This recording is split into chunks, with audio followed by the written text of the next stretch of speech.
안녕하세요. 오늘은 우리 주식시장과 직결되는 미국 국채시장 이야기를 한번 해볼까 합니다. 제목이 좀 어렵죠.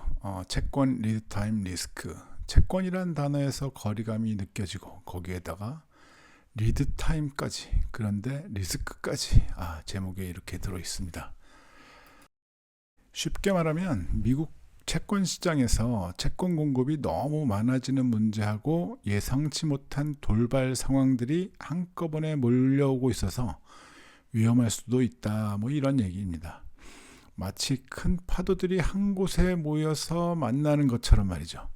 오늘 이 파도들이 우리 투자에 어떤 영향을 줄지 살펴보겠습니다. 지금 시장은 단순히 금리가 오르고 내리는 수준을 넘어섰습니다. 금융시장에서 네 가지 파도가 동시에 출렁이고 있기 때문이죠. 첫 번째는 내부적으로는 앞으로 찍어낼 미국 국채가 너무 많다는 걱정이 가득해서 이미 채권 가격에 반영이 되어 있고요. 그리고 두 번째는 외부적으로는 일본이 엔화 가치를 지키려고 미국 채권을 팔지도 모른다, 이런 불안감도 있습니다. 만약에 이 문제가 터지면 주식시장까지 번질 수 있는 복잡한 연결고리가 작동합니다. 그래서 이번 2026년 2월 10일부터 12일까지 열리는 미국의 국채 경매가 시장에 어떠한 충격을 줄지, 이것을 잘 버텨낼 수 있을지 확인하는 아주 중요한 시험대가 되었습니다. 여기에서 주권 리드타임이라는 단어가 나옵니다. 어렵게 생각할 것 없습니다. 정부가 채권을 발행하겠다고 예고한 시점부터 실제로 돈이 오가는 시점 사이의 시간 차이라고 이해하시면 됩니다. 문제는 지금 당장 발행하는 채권의 규모는 같은데 시장은 이미 2026년이나 2027년에 쏟아질 미래의 채권 폭탄을 미리 두려워하고 있다는 점입니다. 이것을 우리는 그림자 공급이라고 부르는데, 이 보이지 않는 유령 같은 채권 공급이 지금의 금리를 위로 밀어 올리고 있습니다.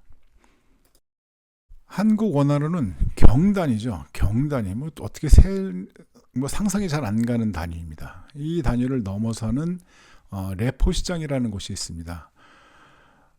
금융기관들끼리 채권을 담보로 돈을 빌리는 아주 큰 시장인데요. 지금 이 시장의 혈관이 조금씩 막히고 있다, 이렇게 얘기하고 있습니다. 2027년부터는 이 규칙이 더 까다로워지고 정산 시간도 짧아지기 때문입니다. 평소에는 괜찮아요. 근데 시장이 흔들릴 때는 오히려 돈의 흐름이 막혀버리는 역설적인 상황이 올 수도 있다, 이런 경고가 나오기도 하는 것이죠. 여기 그래프를 보시면요, 선이 위로 가파르게 올라가는 그러한 모습이죠. 이를 커브 스티프닝이다, 이렇게 얘기합니다. 단순히 물가가 올라서가 아니라 나중에 채권 공급이 너무 많이 나올 것 같으니까 장기 채권 보유하면 위험해, 그러니까 나 이자 더 많이 줘, 이렇게 시장에 요구하는 이런 모습이다, 이렇게 얘기합니다. 이 공급 프리미엄이라고 부르는 이 커브 스티프닝, 이것이 우리를 괴롭히는 금리 상승의 주범이 되고 있습니다. 자, 이제 일본 얘기 한번 해볼까요? 엔화 가치가 너무 떨어지니까 일본 정부가 고민에 빠졌습니다. 엔화를 사서 가치를 높이려면 달러가 필요한데 그 달러를 마련하려면 가지고 있던 미국 국채를 팔아야 할 수도 있습니다. 일본의 이런 움직임이 미국 채권 시장 입장에서는 생각하지도 못한 대규모 채권 매물로 쏟아지게 되는 것, 이런 결과가 나올 수도 있을 것 같다, 이런 걱정을 하고 있습니다. 일본이 국채를 팔면 어떻게 될까? 미국 정부가 평소에 발행하는 채권량에 일본이 내놓는 물량까지 더해져서 공급 충격, 인위적인 공급 충격이 발생하게 되는 겁니다. 채권을 중간에 사고 팔아주는 딜러들의 창고는 이미 꽉 찼어요. 물건이 더 쏟아지니까 가격은 떨어지고 금리는 치솟게 되는 겁니다. 이를 흡수력 과부하다, 이렇게 부릅니다. 그런데 어떤 사람들은 나는 채권 안 하고 주식만 하는데 뭔 걱정이야? 이런 생각하실 수도 있습니다. 근데 채권 금리는 모든 자산의 기준이 됩니다. 금리가 오르면 기업들이 나중에 벌어들일 돈의 가치를 깎아먹게 됩니다. 특히 이제 아마존처럼 미래를 보고 거대한 투자를 하는 빅테크나 AI 관련 기업들은 금리가 오를수록 주가에 큰 부담을 느끼게 될 거다, 이런 얘기입니다. 더 무서운 건 강제 투매 시나리오입니다. 채권 가격이 너무 떨어지게 되면 담보 가치가 하락하게 되죠. 돈을 빌려준 곳에서 보증금 더 가져와, 담보 더 집어넣어, 뭐 이렇게 얘기하는 마진콜을 보냅니다. 이때 투자자들은 현금을 마련하려면 진짜 뭐 눈물을 머금고 잘 오르던 주식까지 팔아버리게 됩니다. 아주 짧은 시간 안에 위기가 증폭되는 아주 무서운 연쇄 반응이 되는 거죠. 일본이 채권을 파는 시점과 미국 정부가 경매를 여는 시점이 꼬이게 되면 문제는 더 커집니다. 딜러들이 일본 물량을 받아내느라 기진맥진한 상태에서 정작 중요한 정부 채권 경매가 시작되면 사줄 사람이 없어요. 이렇게 되면 유동성 가문 상태가 된다, 뭐 이런 것이죠. 그래서 우리는 2026년 2월 10일부터 12일까지를 주목해야 합니다. 3년물, 10년물, 30년물 국채 경매가 연달아 열리는 이 기간에 과연 시장이 엄청난 물량들을 소화할 능력이 있는지 확인하는 최종 테스트 구간이 될 것입니다. 여기 잘 넘어가게 되면 좋지만 그렇지 않으면 또 한번 출렁출렁 되는 그러한 일들을 보게 될 겁니다. 그럼 경매가 잘 됐는지 안 됐는지 어떻게 알 수 있냐고요? 바로 테일을 보시면 됩니다. 이 테일 리스크라고 되어져 있는 저 테일, 예상보다 낙찰 금리가 높게 형성되는 것을 테일이 발생했다, 뭐 이렇게 얘기해요. 이를 사려는 사람들이 부족했다는 뜻입니다.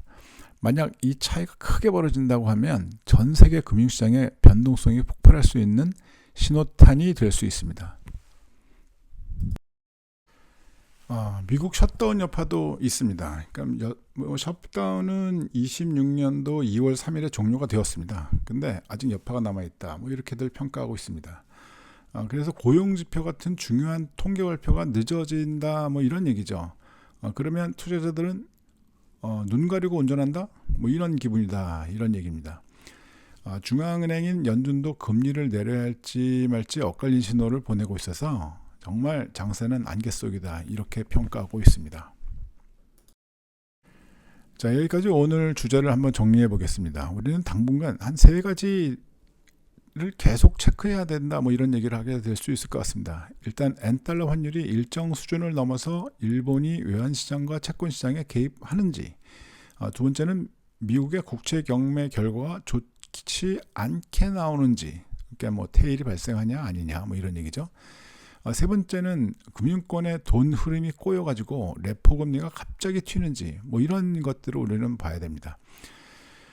시장의 소화력을 확인할 시기도 이렇게 있다, 뭐 이런 얘기죠. 굉장히 낙관적인 생각하는 것도 좋습니다. 근데 조금은 방어적인 포지션도 그리 나쁘지 않다, 뭐 이런 생각도 해봅니다.